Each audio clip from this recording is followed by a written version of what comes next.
Assalamualaikum warahmatullahi wabarakatuh.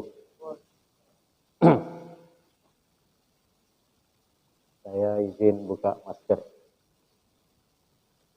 Alhamdulillah, wassalatu wassalamu ala rasulillah, wala hawla wala quwwata illa billah. Subhanaka la ilma lana illa ma'allamtana innaka antal alimul hakim. Allahumma jalna mimman yastami'una al-qawla fayattabi'una ahsan.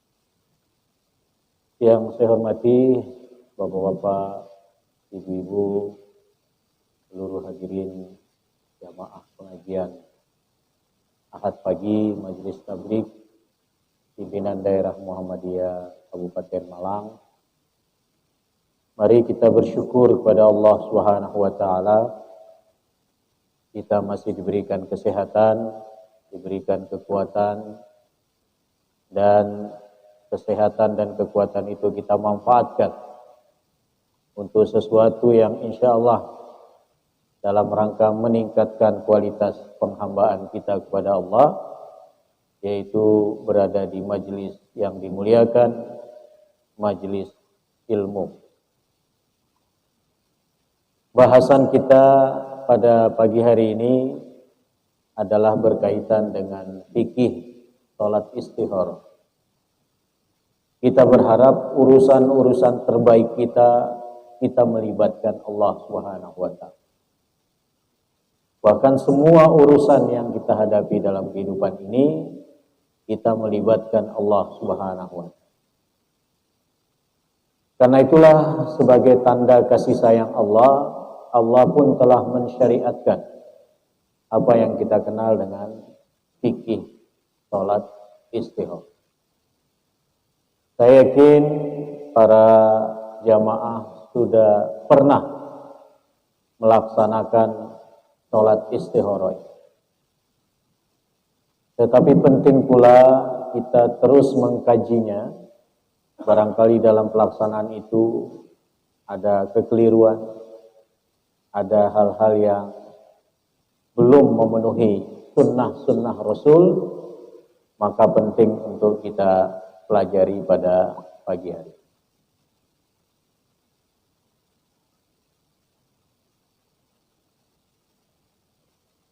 Baik, kita awali dulu dengan beberapa kalimat pembukaan bahwa manusia adalah makhluk yang lemah. Khuliqal insanu dha'ifa. Manusia diciptakan lemah.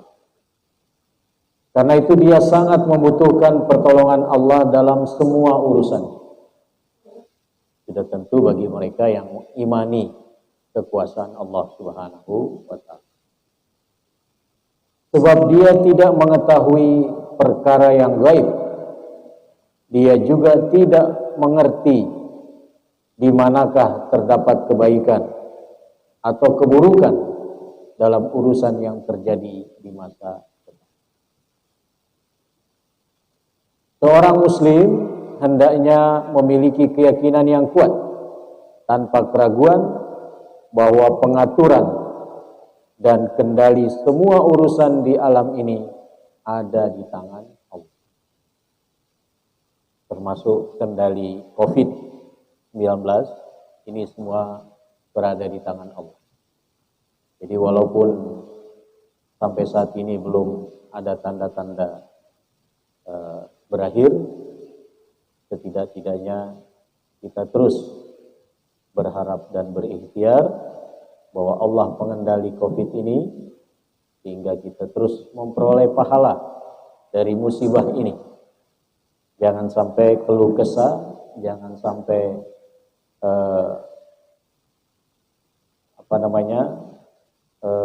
menghina takdir yang telah Allah tetapkan. Karena itulah sebagai rahmat dari Allah Subhanahu wa taala atas hambanya, Dia yang Maha Rahman mensyariatkan salat istihara. Jadi salat secara umum itu adalah rahmat dari Allah. Bahkan kalau kita ingin tahu kedekatan seorang hamba, ketauhidan seorang hamba, maka lihatlah lewat sholatnya. Lihat lewat dia sungguh-sungguh melaksanakan ibadah sholat. Karena sholat itu adalah momentum terdekat seorang hamba dengan Allah, terutama saat dia sujud. Tidak ada kedekatan hamba yang lebih dekat dari Tuhannya kecuali saat sholat, terutama saat dia sujud. Karena itu Nabi menyuruh memperbanyak doa dikala kita sujud.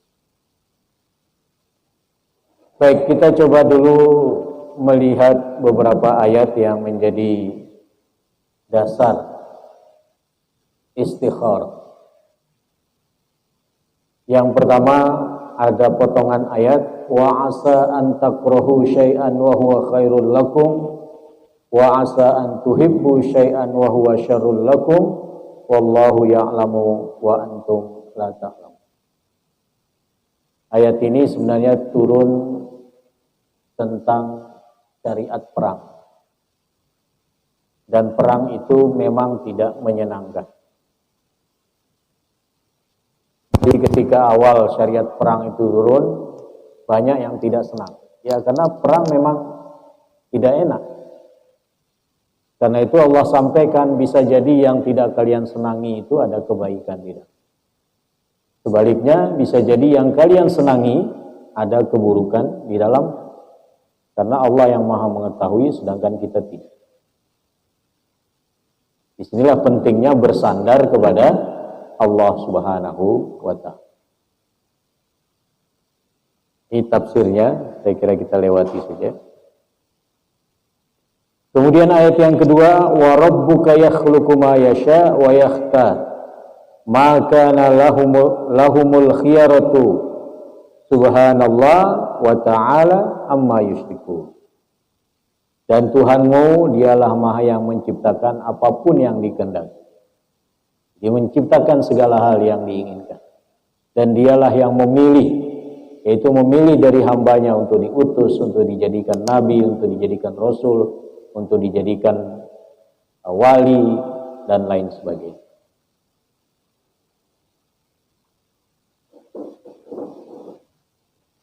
Kita coba lihat di sini. Dan Tuhanmu menciptakan apa yang Dia kehendaki untuk diciptakannya, dan memilih makhluknya yang dikehendaki untuk menjadi walinya. Ketetapan menentukan perintah dan pilihan bukanlah menjadi hak seorang pun, namun itu hanya menjadi milik Allah. Allah Maha Tinggi, lagi suci dari kesyirikan mereka. Jadi yang berhak menciptakan apapun yang dikehendaki hanyalah Allah Subhanahu wa ta'ala. Dan yang memilih apapun hanya Allah Subhanahu wa ta'ala. Kemudian ayat berikutnya, ayat yang ketiga, wa ma kana lil mu'minin wala mu'minah idza qadallahu wa rasuluhu amran ay yakuna lahumul khiyaratu min amrihim wa may ya'sillaha wa rasulahu faqad dhalla dhalalan mubina. Tidak pantas bagi seorang mukmin juga mukminah, baik orang beriman laki-laki maupun perempuan, kalau Allah sudah menetapkan sesuatu pilihan, kemudian mereka punya pilihan yang lain. Nah, ini ayat ini sebenarnya turun pada seorang perempuan yang diceraikan oleh suaminya, yaitu anak angkat Rasulullah, namanya Zaid. Nama ayahnya Harithah, Zaid bin Harithah. Pernah sempat dipanggil Zaid bin Muhammad ketika Nabi Muhammad mengangkat beliau sebagai anak, dipanggil Zaid bin Muhammad. Tapi kemudian turun ayat supaya dipanggil sesuai dengan ayah biologisnya, bukan ayah yang mengangkatnya. Maka kembali dipanggil Zaid bin Harithah. Jadi kalau Bapak Ibu mengangkat anak atau mengadopsi anak, tidak usah meletakkan nama kita di belakang anak itu. letakkan saja nama ayah kandungnya siapa. Karena hukum Islam tidak membenarkan seorang ayah angkat meletakkan atau dinisbahkan kepada anak angkatnya. Nah, ketika diceraikan, yaitu Zainab, maka turun perintah Allah agar Rasulullah menikahi bekas istri anak angkat. Bayangkan secara psikologis berat baik bagi Rasulullah maupun juga bagi Zainab. Tapi karena Rasulullah itu model dalam pelaksanaan syariah, dalam pelaksanaan hukum, maka bagaimanapun ketetapan Allah harus dijalankan. Ya. Bayangkan menikahi bekas istri anak angkatnya. Secara sosial kan tidak nyaman, ya, tidak nyaman. Bisa jadi ada suara-suara miring, wah itu kok ayah menikahi bekas istri anak. Tapi karena ketentuan hukum Islam berbeda antara anak angkat dengan anak kandung, maka salah satu pembedanya adalah boleh bagi ayah angkat menikahi bekas istri anak angkat. Tapi kalau anak kandung nggak boleh. Ya, kalau anak kandung tidak boleh. Nah, inilah ketetapan yang telah Allah tetapkan, dan bagi seorang mukmin tidak boleh menolak yang telah ditetapkan oleh Allah. Nah, sekarang kita masuk pada definisi dari istikharah. Yang pertama disebut tolabul khiyarah fi syai', mengharapkan pilihan dalam satu urusan. Jadi istikharah artinya mengharapkan pilihan dalam satu urusan.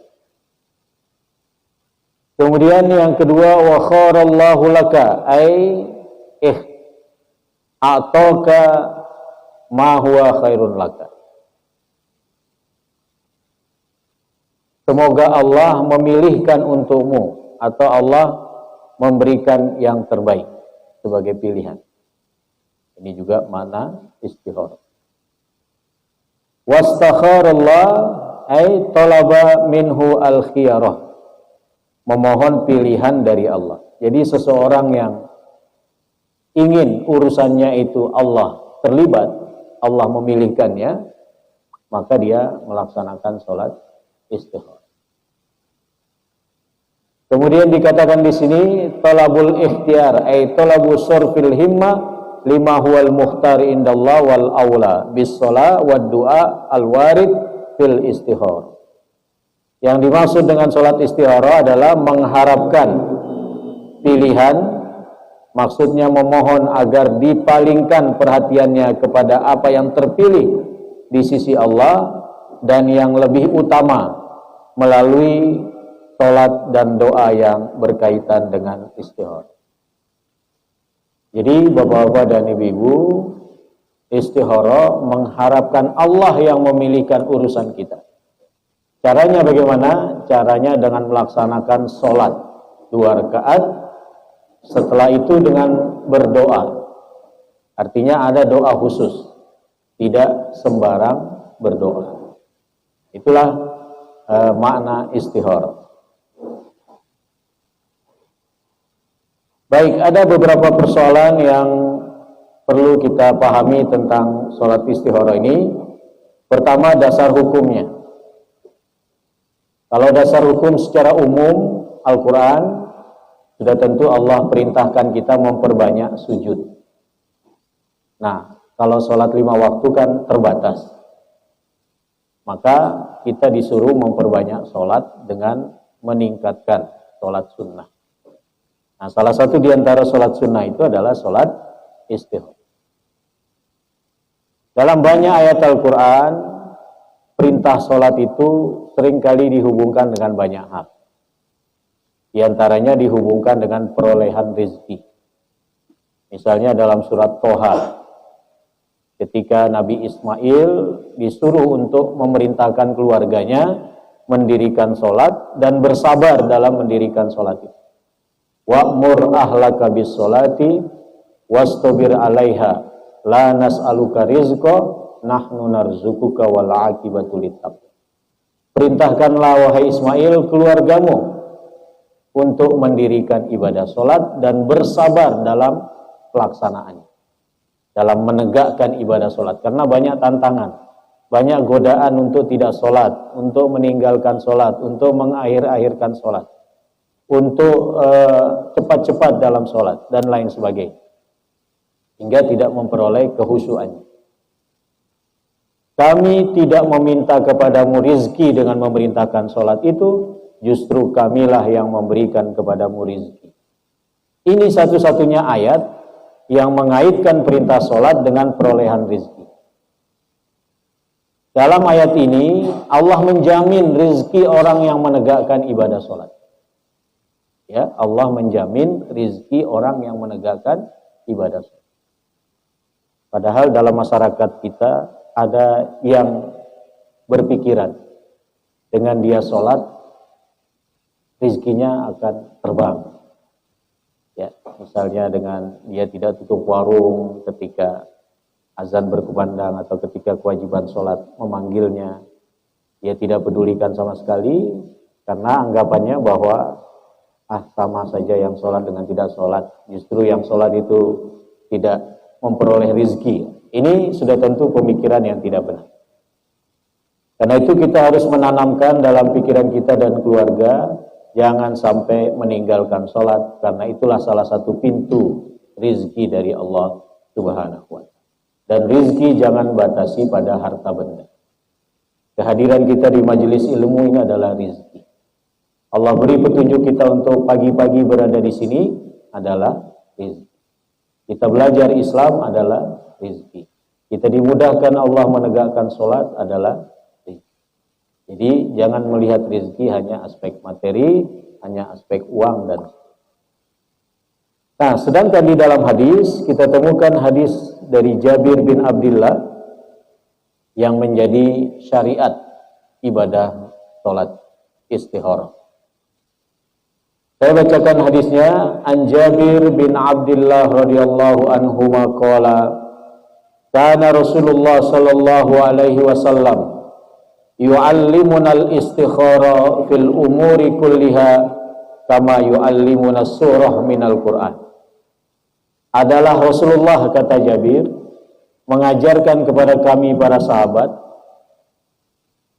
istikharah, ya, memohon agar Allah memilihkan dalam urusan kita. Sebagaimana Rasulullah ajarkan kepada kami surat dalam Al-Quran. Jadi rupanya pengajaran istikharah itu oleh Jabir dikatakan disamakan dengan pengajaran surat dalam Al-Quran. Jadi senilai dengan belajar Al-Quran. Bagaimana Rasulullah kemudian mengajarkan? Nah, di sini dikatakan, idza hamma ahadukum bil amri falyarka rak'atain min ghairil fariidhah. Kalau di antara kalian ada tekad untuk melakukan suatu urusan, maka hendaklah dia ruku. Maksudnya ruku di sini salat. Salat, ya. Salat 2 rakaat, ya, yang bukan merupakan salat wajib. Nah, setelah selesai sholat, summa yaqul. Nah, inilah doanya, ya. Doa setelah sholat istikharah yang warna merah itu, ya. Allahumma inni astahiruka bi ilmika wa astaqdiruka bi qudratika wa as'aluka min fadlikal azim fa innaka taqdir wala aqdir wa ta'lam wala a'lam wa anta 'allamul ghuyub. Allahumma in kunta ta'lamu anna hadzal amra, apa itu urusannya disebut, ya. Anna hadzal amra, misalnya menikahkan atau menerima lamaran suatu keluarga misalnya. Khairun li fi dini wa ma'asi wa akibatu amri au qal ajilu amri wa ajilihi faqdirhu li wa yassirhu li summa barik li fihi. Jadi ini bagian pertama dari doa. memohon kalau seandainya urusan itu baik, ya, maka tetapkanlah wahai Allah Subhanahu wa ta'ala. Nah, di ujungnya ada kebalikannya. Wa in kunta ta'lam anna hadzal amra syarrun li fi dini wa ma'ashi wa akibati amri au fi ajili amri wa ajilihi fasrifhu anni wasrifni anhu waqdur liyal khaira haitsu kana thumma ardini. Tapi kalau seandainya urusan itu ternyata buruk bagiku, bagi kehidupanku, bagi agamaku dan seterusnya, maka hindarkan, ya, hindarkanlah keburukannya itu wahai Allah Subhanahu wa taala, dan carikan yang terbaik dalam urusanku ini. Jadi Bapak Ibu, penting untuk kita punya catatan dari doa ini, sehingga kalau kita tidak hafal, kita bisa baca, tidak harus menghafal. Syukur kalau kita mengerti maknanya. Tapi maknanya ini seputar pujian kepada Allah yang maha menakdirkan, pujian kepada Allah yang maha mengetahui, pujian kepada Allah yang maha menentukan sesuatu, kemudian baru kita memohon agar urusan yang sedang kita hadapi ini ada kebaikan di dalamnya. Seandainya ada keburukannya, mohon untuk dihindarkan. Nah, ini inti dari doa tersebut. Kemudian berikutnya, apa hukum sholat istikharah? Tidak ada perselisihan di kalangan para ulama bahwa hukum sholat istikharah adalah sunnah, bukan wajib. Karena tadi ada kata min ghairil fardhah, bukan merupakan sholat wajib. Di antara dalil yang menegaskan sunnahnya sholat istikharah ialah hadis tentang seorang A'rabi yang datang bertanya kepada Nabi mengenai apa yang wajib dikerjakan. Nah, ketika itu A'rabi ini bertanya kepada Nabi tentang apa sih dalam Islam ini yang wajib. Maka diantaranya Nabi menyebutkan kewajiban sholat 5 waktu, khamsu sholawatin fil yaumi wal laila. Kemudian A'rabi itu bertanya, A'rabi itu orang awam lah, orang desa yang ingin tahu Islam. Maka Nabi mengatakan tidak ada kewajiban yang lain, kecuali kalau kamu ingin menambah dalam pengertian sholat sunnah. Dari hadis ini dipahami bahwa tidak ada sholat wajib selain yang 5 waktu. Jadi tahajud tidak wajib, duha tidak wajib, rawatib Qabliyah Ba'diyah tidak wajib, Idul Fitri tidak wajib. Semua selain 5 waktu itu hukumnya apa? Sunnah. Termasuk sholat istikharah. Kemudian yang berikutnya, berkaitan dalam persoalan apa kita beristikharah.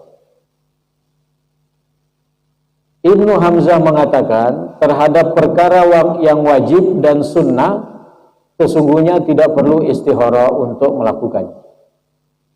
Jadi mau puasa Ramadan nggak usah istikharah, puasa Ramadan diwajibkan. Atau mau puasa Senin Kemis nggak usah istikharah. Masa mau puasa Senin Kemis istikharah dulu? Artinya untuk hal yang perkaranya sudah wajib atau sunnah tidak usah istikharah. Demikian juga perkara yang haram dan makruh tidak perlu istikharah. Mau mencuri kok istikharah.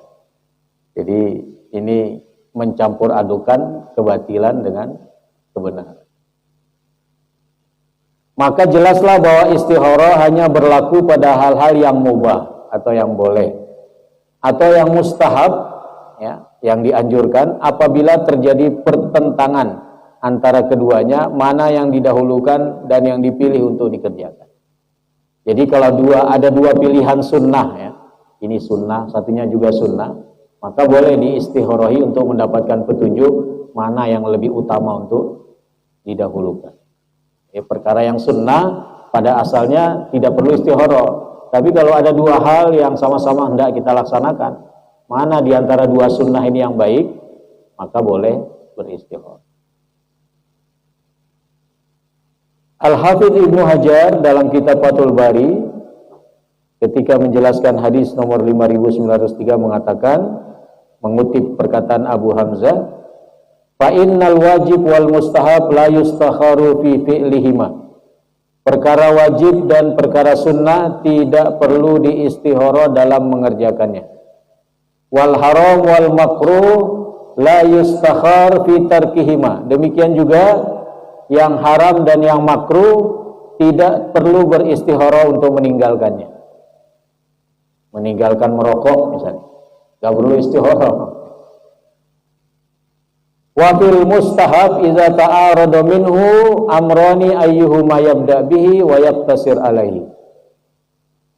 Fanhasara al-amru fil mubah, maka terbatas pada hal-hal yang mubah saja, yang boleh. Sedangkan yang mustahab atau yang sunnah, kalau ada dua hal yang bertentangan untuk dikerjakan, mana yang didahulukan, maka boleh beristihara untuk yang sunnah.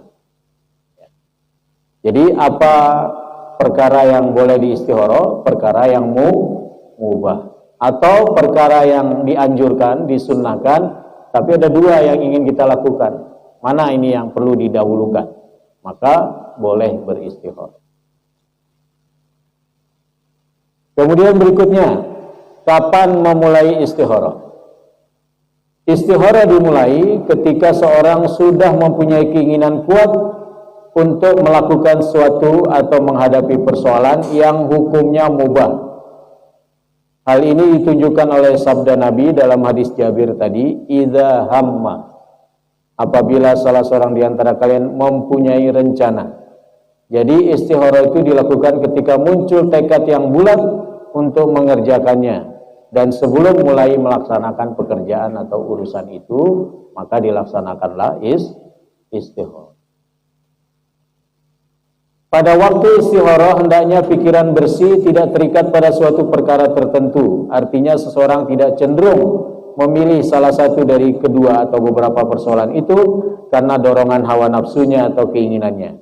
Akan tetapi hendaklah dia bebas dari semua itu dan menyerahkan pilihan kepada Allah, karena pilihan Allah pasti yang terbaik.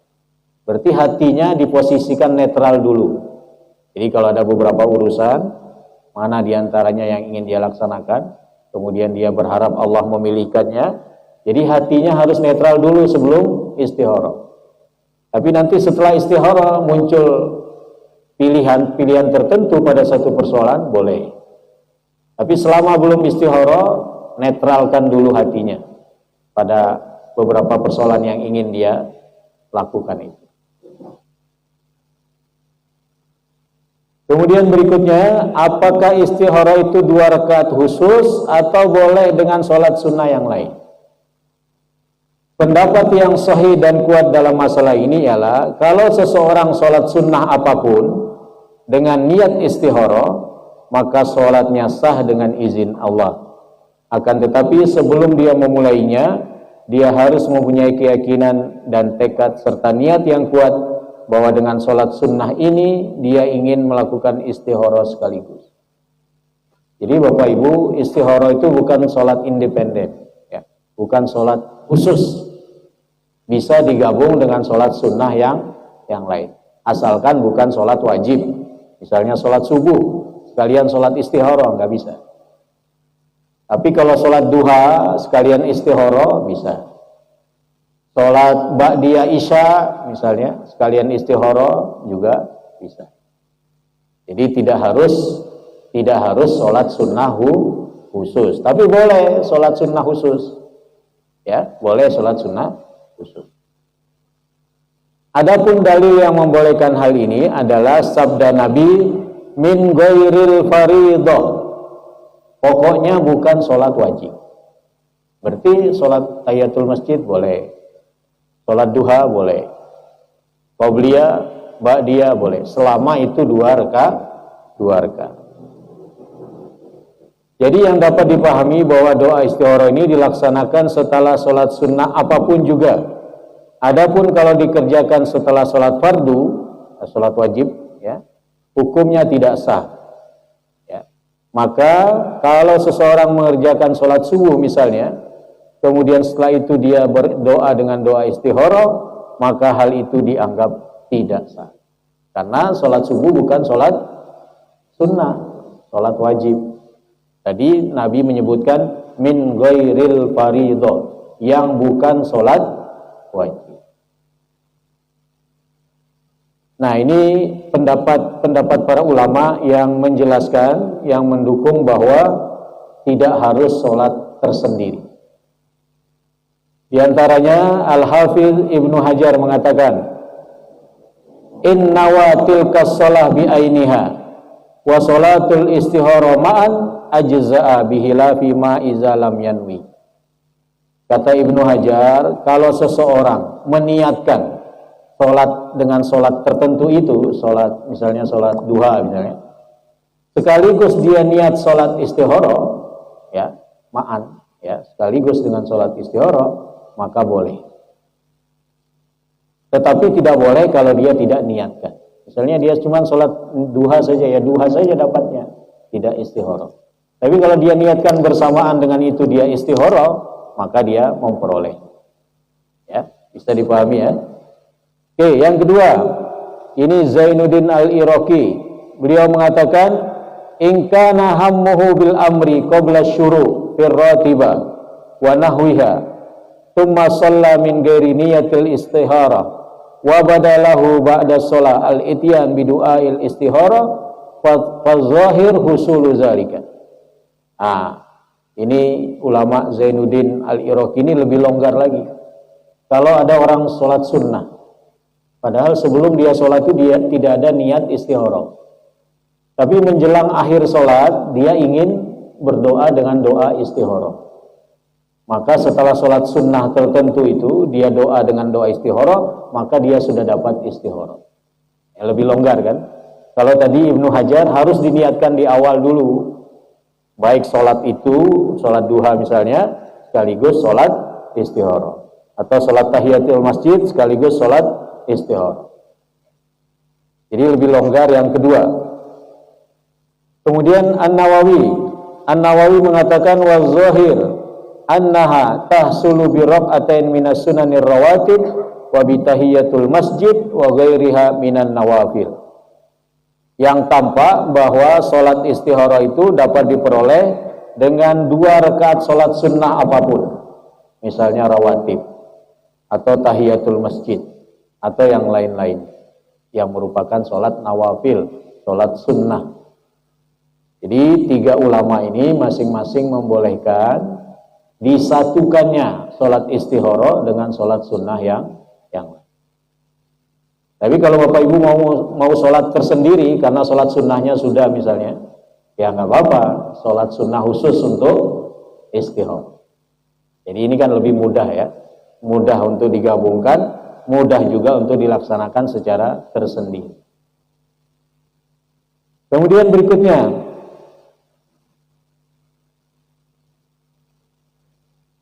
kapan doa istihara itu diucapkan? Sebelum atau sesudah salam? Pendapat yang kuat dalam masalah ini ialah berdoa setelah salam. Yang berpendapat boleh berdoa sebelum salam diantaranya Syekhul Islam Ibnu Taimiyah. Kata beliau, yajuzud du'a fi sholatil istihara wa ghairiha qabla salam wa ba'dahu. Kata Ibnu Taimiyah, boleh berdoa untuk sholat istihara atau sholat yang lainnya sebelum salam maupun sesudah. Jadi beliau tidak memilih sebelum salam saja, tapi memilih juga sesudah salam. Jadi 2. Kemudian beliau mengatakan wa du'a qabla salam afdal. Doa sebelum salam itu lebih utama. Fa inna Nabi sallallahu alaihi wasallam aktsaru du'aihi kana qabla salam.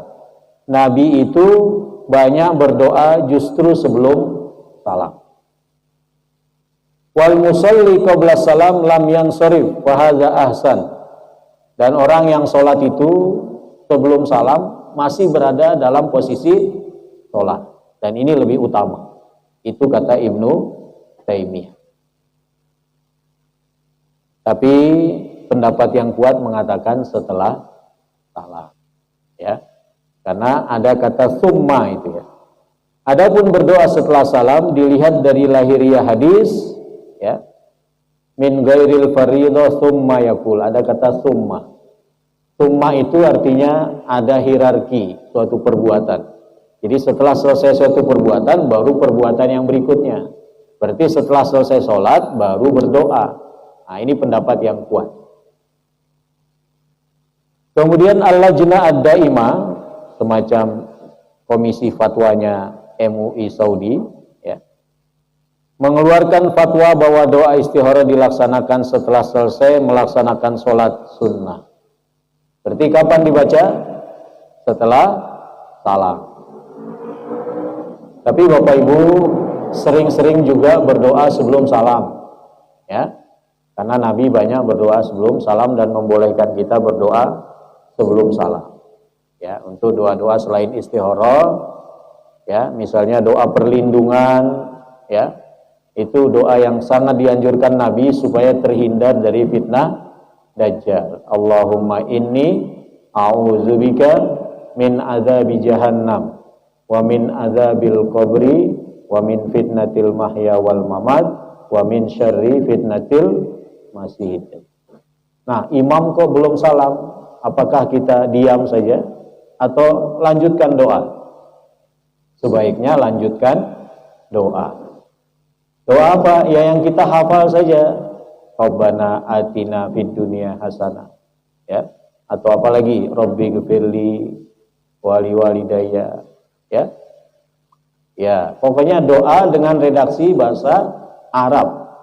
Tidak boleh beredaksi bahasa Indonesia karena kita masih berada dalam ibadah sholat. Jadi ada dua tempat di mana kita dianjurkan berdoa dalam sholat. Satu saat sujud, ya. Yang kedua sebelum salam setelah membaca tasyahud. Setelah innaka hamidum majid, ya.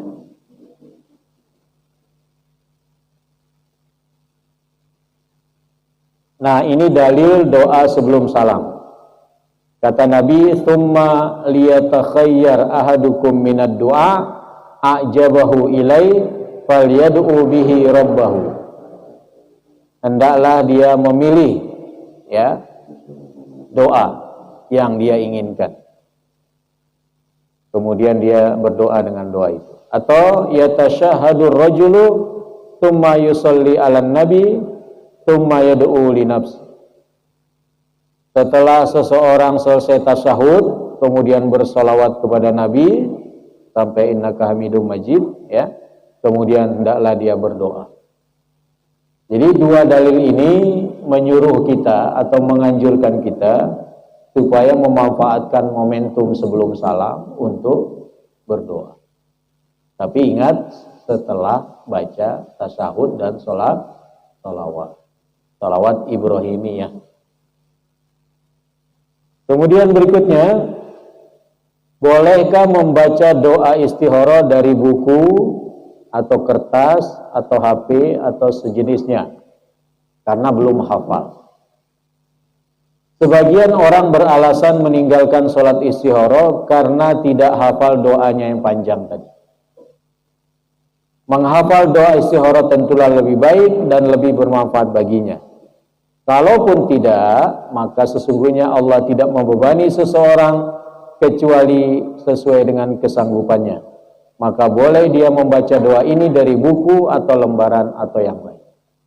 Jadi nggak usah khawatir tidak hafal.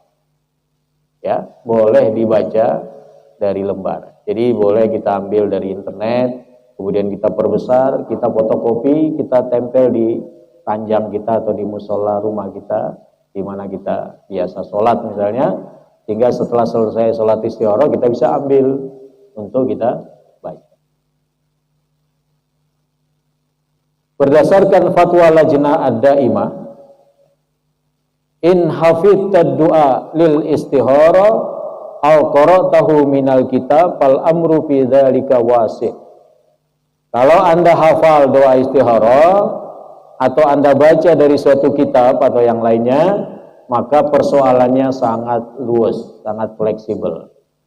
Tidak ada keharusan menghafal.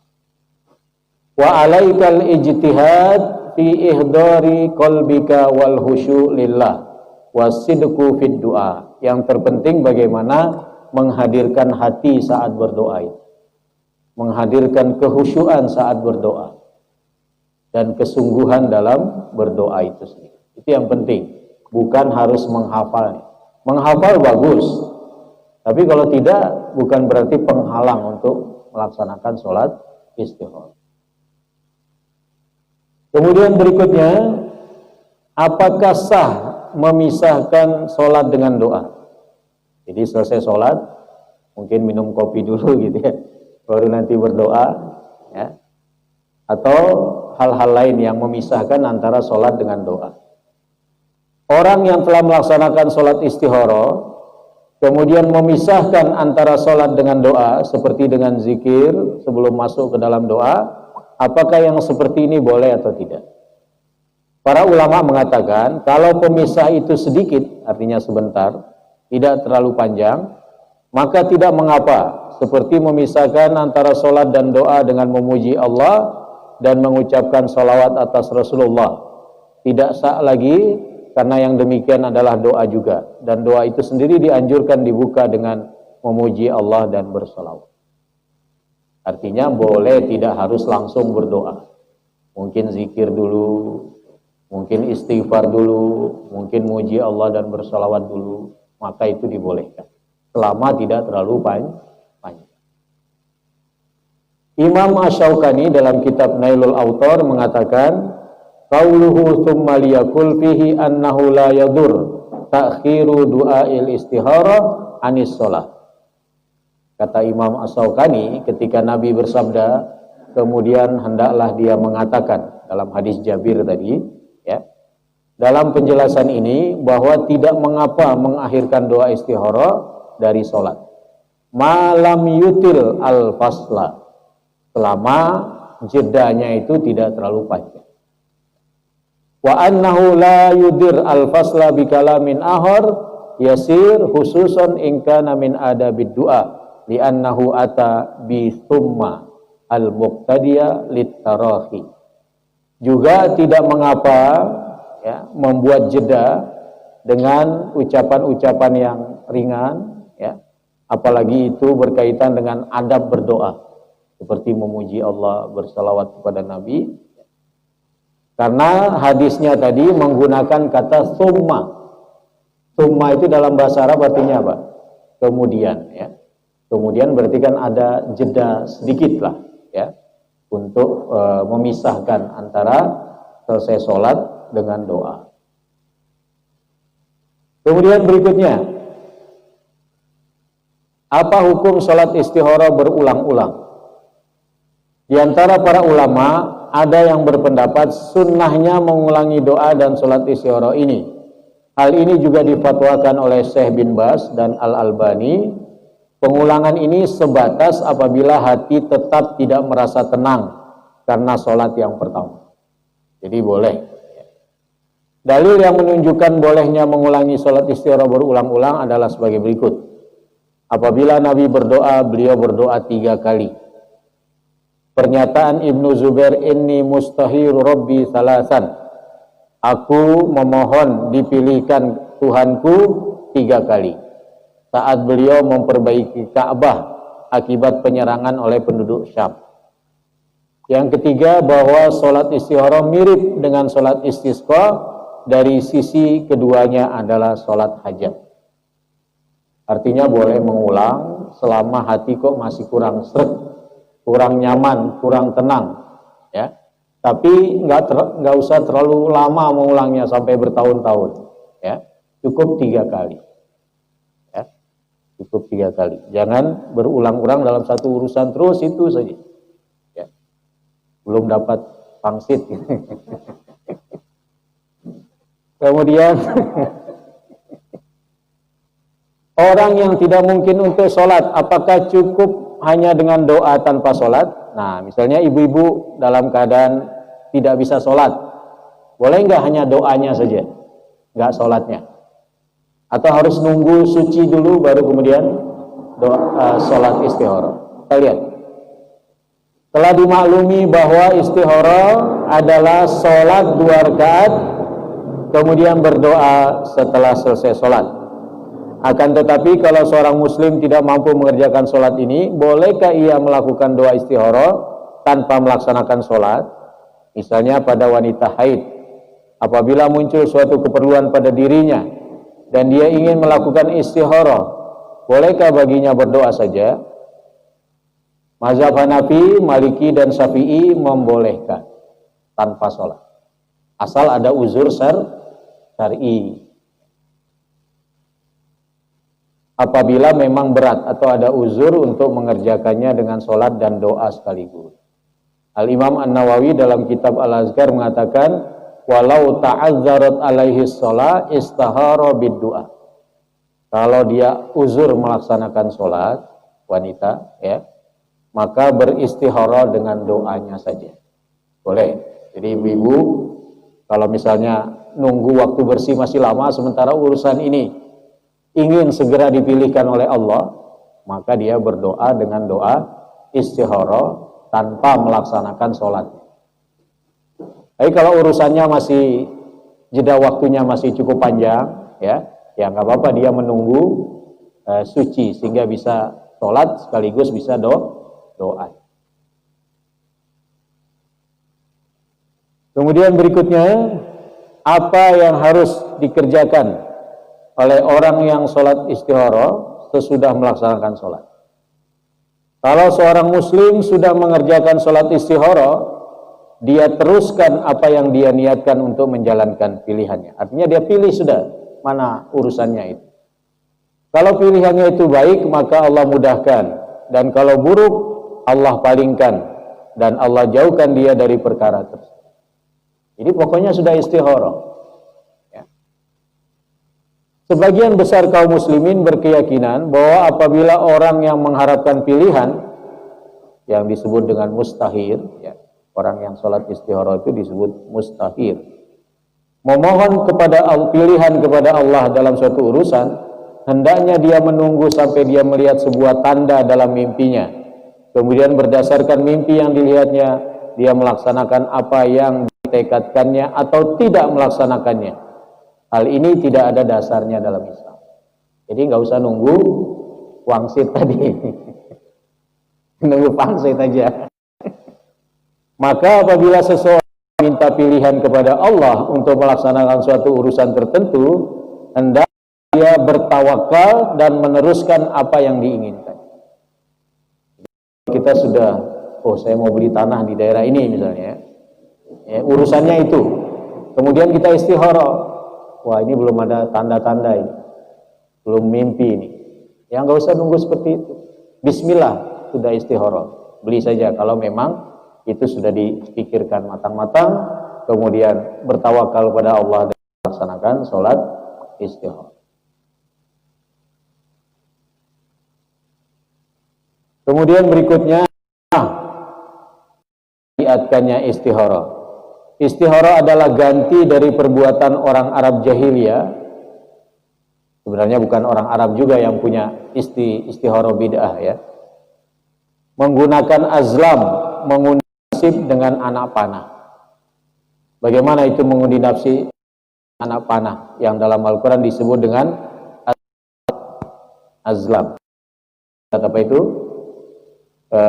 Ali Imran itu, ya. Di kalangan orang Arab, ya, azlam di kalangan orang Arab adalah 3 batang anak panah, yang satu bertuliskan kerjakan, yang lain jangan lakukan, dan berikutnya kosong. Jadi anak panah itu ditulisi, ada 3 anak panah. Anak panah pertama kerjakan, anak panah kedua jangan kerjakan, anak panah ketiga netral, tidak ada tulisan. Kemudian diletakkan pada sebuah tempat tertutup. Kalau dia ingin mengerjakan sesuatu, dia ambil salah satunya. Apabila yang keluar anak panah berisi tulisan kerjakan, maka dia kerjakan. Kalau yang keluar tulisan jangan kerjakan, dia tidak mengerjakan. Tapi jika yang kosong, maka dia ulangi lagi memilih anak panah. Nah, itu cara orang Arab kalau mengerjakan suatu urusan. Jadi dia beristikharah panah. Ya mungkin juga masyarakat kita punya tradisi yang sama. Begini saya akan kerjakan ya.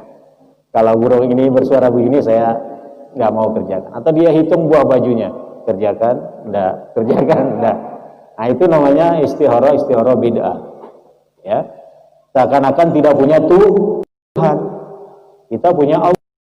Kita memohon kepada Allah lewat sholat istihara. Berarti sebenarnya banyak urusan kita yang penting untuk kita istiharai. Menyangkut jodoh ya. Seringkali sholat istihara itu diidentikan dengan sholat mau nikah gitu ya. Sholat mau jodoh ya. Insya Allah Ustaz Yusuf tahun depan. Bulan depan, bukan tahun depan ya. Baik. Nah, ini contoh beberapa istihara bid'ah ya. Dengan biji-biji tasbih. Seseorang mengambil biji-biji tasbih, nyebut-nyebut keperluannya. Setelah itu dia mulai membagi dua, ganjil dan genap. Dan kemudian menghitung biji-bijian di tangannya. Kalau hitungannya ganjil, maka ia tidak jadi meneruskan rencananya. Namun kalau genap, dia teruskan dan menganggap bahwa apa yang diniatkan itu baik. Jadi ini juga istihara, tapi istiharanya bid'ah. Ya, walaupun itu dengan sesuatu yang dianggap biji tasbih gitu ya. Kalau Muhammadiyah banyak bertasbih dengan ruas jari ya. Meskipun ada yang punya tasbih gitu ya. Tapi jarang dipakai ya. Karena bertasbihnya dengan ruas jari. Kemudian dengan sebuah piring, pemilik hajat minum secangkir kopi yang disuguhkan kepadanya oleh seorang peramal, kemudian menumpahkan ke piring. Tak lama kemudian dia menyerahkannya kepada peramal itu untuk dibaca corak dari kopi tersebut. Setelah itu diceritakan kepada pemilik hajat ya, melihat corak kopi atau melihat garis tangan gitu ya. Wah ini begini nih, gak boleh dikerjakan, tanganmu sedang begini. Ini juga istihara, tapi istihara bid'ah. Dengan pasir, seseorang membuat garis putus-putus, kemudian dilanjutkan dengan perhitungan yang hanya diketahui olehnya. Setelah itu gambaran dalam pasir itu diberikan oleh sang peramal berdasarkan kitab yang dimilikinya. Biasanya kitab primbon itu ya. Ini juga bentuk-bentuk istihara yang beda. Bahkan ada dengan mushaf ya, dengan mushaf Al-Quran. Seseorang membuka sebuah mushaf secara acak tanpa memilih. Kemudian dia melihat jenis-jenis ayat yang terbuka. Kalau ayat itu ayat-ayat yang berisi rahmat, ayat-ayat kenikmatan, maka dia teruskan keinginannya. Dan kalau yang terbuka itu ayat-ayat azab, ayat-ayat siksa atau hukuman, maka dia tidak jadi melaksanakan rencana. Jadi dia buka Quran dulu. Wah ini ayat surga ini, berarti saya harus pergi. Ini juga istihara, tapi istihara yang beda. Nah, mana yang baik? Yang Nabi sunnahkan, yaitu melaksanakan sholat. Bapak Ibu, istihara sesungguhnya sangat erat dengan tauhid. Semakin kita menghadirkan Allah dalam urusan kita, berarti semakin kuat keimanan seorang hamba. Seorang hamba tidaklah dia bermusyawarah kecuali dengan yang dia cintai, dan dia tidak bertukar pikiran kecuali dengan yang mempunyai kedudukan tinggi di dalam hati, jiwa dan raganya, serta keutamaan dalam pendapat pengarahannya. Seorang hamba yang meminta baik dari Rabb-nya dalam semua urusannya, dia akan memanggil Rabb-nya dengan semua bentuk kalimat yang agung. Dia akan bermunajat dengan lafaz yang memuliakannya. Istihara memurnikan tauhid. Di dalamnya ada sikap tunduk kepada Allah, yakin dengan taufiknya, pengakuan terhadap ilmunya yang meliputi seluruh perkara gaib, serta dengan tegas mengakui dialah yang mengatur semua takdir yang dikehendaki. Jadi sesungguhnya orang yang sering istihara berarti dia sedang memperdalam tauhid, memperdalam keimanannya kepada Allah, dan ingin semua urusannya Allah dilibatkan. Ya, perkara mubah apapun libatkanlah Allah. Dan Allah sudah mensyariatkan sholat istikharah sebagai tanda kasih sayangnya kepada kita hamba-hamba ini.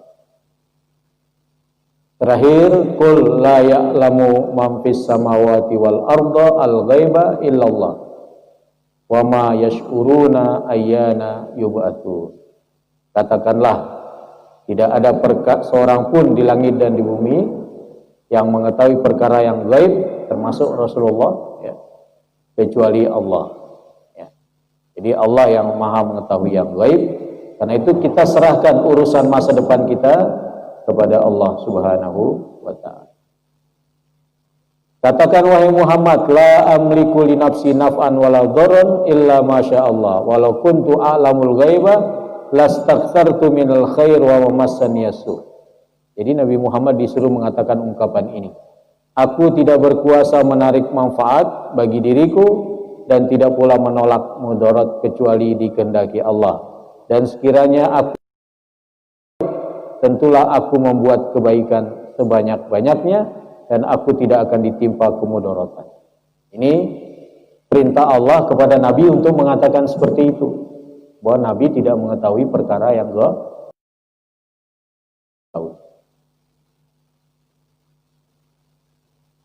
Terakhir, Bapak Ibu, membersihkan tauhid adalah sebab datangnya pertolongan dan kemenangan, sedangkan tersebarnya kesyirikan dan bid'ah sebab turunnya kehinaan dan kekalahan. Karena itu istikharah meningkatkan dan memurnikan tauhid kita kepada Allah, dan dari pemurnian tauhid itulah akan datang kebaikan-kebaikan. Demikian saya kira yang dapat saya sampaikan. Wallahu a'lam. Saya kembalikan kepada Ustaz Yusuf. Assalamualaikum warahmatullahi wabarakatuh.